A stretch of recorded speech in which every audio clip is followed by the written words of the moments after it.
What you seek is seeking you. जो तुम खोज रहे हो वो भी तुम्हें खोज रहा है। रूमी की ये गहरी बात सिर्फ कोई मोटिवेशन नहीं है, बल्कि एक साइंटिफिक और आध्यात्मिक सत्य भी है।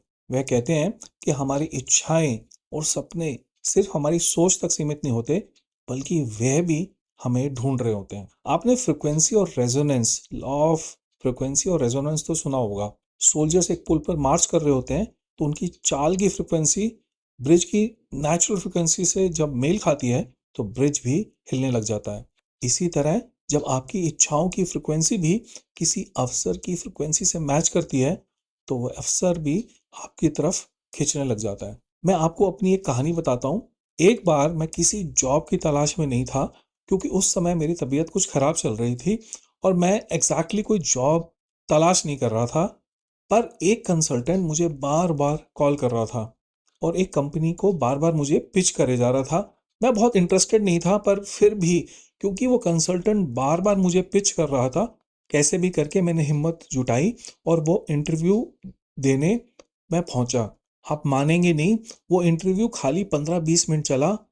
कुछ 4-5 सीधे से सवाल उन्होंने पूछे और अगले ही दिन मेरे हाथ में जॉब लेटर था। वो जो अगले 2.5 साल मेरे लाइफ के थे, वो best face of my life साबित हुआ। मैंने दुनिया घूमी, बिजनेस मैनेजमेंट सीखा और करियर की एक मजबूत नींव वहां से बनाई।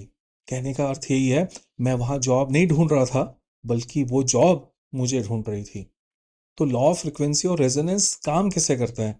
जब भी हम किसी चीज को डीप डिजायर और सिंसियरिटी से चाहते हैं, तो हमारी सोच, हमारे एक्शंस और हमारी वाइब्स एक खास फ्रिक्वेंसी पर काम करने लग जाती है। अगर आपकी फ्रिक्वेंसी किसी अफसर से मेल खाती है, तो वह अफसर भी आपको खोजना शुरू कर देता है। जैसे कि एग्जांपल लीजिए, अगर आप एंटरप्रेन्योर हैं और आप वीसी की फंडिंग की तलाश में हैं, पर आप जरा ध्यान से समझिए, अच्छे वीसीज भी अच्छे एंटरप्रेन्योर्स को ढूंढ रहे होते हैं। तो आप अगर वीसी की नजर से देखेंगे, तो आपको समझ आएगा वो एंटरप्रेन्योर्स को ढूंढ रहे हैं, मतलब अपॉर्चुनिटीज जो हैं एंटरप्रेन्योर्स को ढूंढ रही है। बस जो करना आपको है कि आपको वो फ्रिक्वेंसी मैच करनी है। सिमिलरली अगर आप जॉब सीकर हैं, तो कंपनियां भी तो अच्छा टैलेंट तलाश कर रही हैं। अगर आप सच्चा प्यार चाहते हैं, तो कहीं ना कहीं आपको भी कोई ढूंढ रहा है। द क्रक्स इज, अपॉर्चुनिटीज भी लोगों को ढूंढ रही होती है, जैसे अपॉर्चुनिटीज को लोग ढूंढ रहे होते हैं। कई बार आपने महसूस किया होगा कि कुछ लोगों को बार बार बेहतरीन मौके मिलते रहते हैं।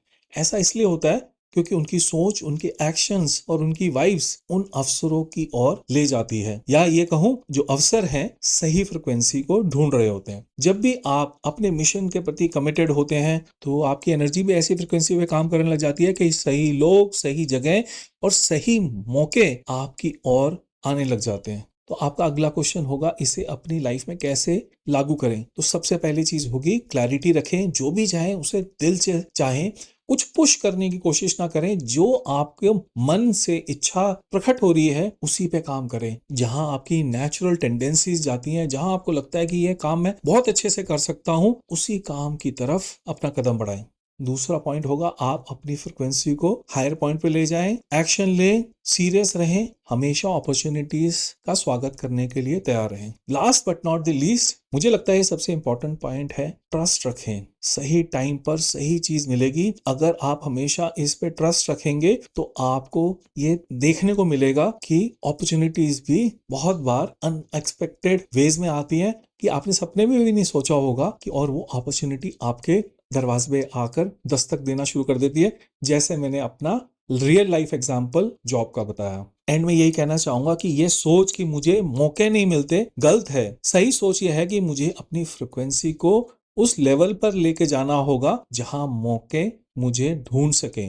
सो नेक्स्ट टाइम जब भी आप किसी जॉब, फंडिंग, रिलेशनशिप या किसी नई अपॉर्चुनिटी की तलाश में हैं, तो याद रखें, आप जिसे चाह रहे हैं वो भी आपको उतना ही चाह रहा है। मैं एक और चीज ऐड करना चाहूंगा, what you seek is already seeking you. You just need to raise your frequency to meet that